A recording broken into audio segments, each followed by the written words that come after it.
పోరాటం రైతుల గురించి, 4000 పెన్షన్ల కోసం ఎదురు చూస్తున్న అవ్వ తాతల గురించి, అదేవిధంగా తులం బంగారం ఇస్తానని చెప్తే నమ్మి ఓటేసిన ఆడబిడ్డల కోసం, అదేవిధంగా 2500 మహాలక్ష్మి అని చెప్తే కొంతమంది తల్లులు ఎవరైతే మోసపోయినారో వాళ్ళ గురించి మాట్లాడదాం. ఈ సంవత్సరం మొత్తం ఆ పని చేద్దాం.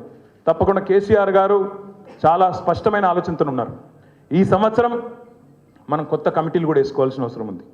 సభ్యత్వ నమోదు, కొత్త కమిటీలు, బూత్ కమిటీ నుంచి మొదలు పెడితే గ్రామ కమిటీ, వార్డు కమిటీ, మండల కమిటీ, పట్టణ కమిటీ, జిల్లా కమిటీ, నియోజకవర్గ కమిటీ, అదేవిధంగా రాష్ట్ర కమిటీతో పాటు కొత్త అధ్యక్షుని కూడా ఈ సంవత్సరమే మనం ఎంపిక చేసుకోవాల్సి ఉంది. ఆ పని చేద్దాం. కార్యకర్తలకు శిక్షణ శిబిరాలు పెట్టుకుందాం. ఇప్పటిదాకా ఇంతమంది నాయకులు మాట్లాడిన మాటల్లో అన్ని విషయాలు అందరికి తెలియకపోవచ్చు. ఇదే కార్యక్రమాన్ని ప్రతి జిల్లాకు పోదాం. 32 జిల్లాల్లో పార్టీ ఆఫీసులు ఉన్నాయి, వాటిని యాక్టివేట్ చేద్దాం. మీరు హైదరాబాద్కి వచ్చుడు కాదు, మేమే మీ కాడికి వస్తాం. జిల్లాలోనే శిక్షణ కార్యక్రమాలు పెట్టుకుందాం బ్రహ్మాండంగా, అందరం కూడా కలిసి కట్టుగా. హరీష్ రావు గారు ఒక గొప్ప మాట చెప్పినారు. ఏమన్నారు?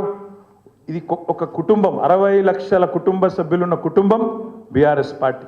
కాబట్టి ఒకరికి కష్టం వచ్చినా అందరం కూడా, ఒక కాకికి కష్టం వస్తే 10 కాకులు ఎట్లొచ్చైతే వాళ్తాయో అట్లే 60 లక్షల మంది కుటుంబ సభ్యులున్న ఈ పార్టీని ఒకరికొకరం అండగా ఉంటూ కాపాడుకుందాం.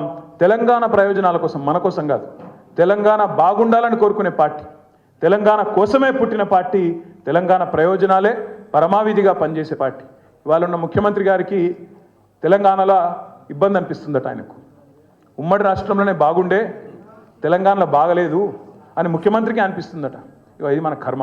అందుకే తప్పకుండా 100కు 100% పూర్తి స్థాయిలో సబితా ఇంద్రారెడ్డి గారు చెప్పినట్టు ఒక్కొక్కరం ఒక కేసీఆర్ లాగా కొట్లాడదాం, గ్రామ గ్రామాన కథానాయకులను సృష్టిద్దాం. అద్భుతంగా ఈ సంవత్సరం పోరాట నామ సంవత్సరంగా ముందుకు పోదామని చెప్పి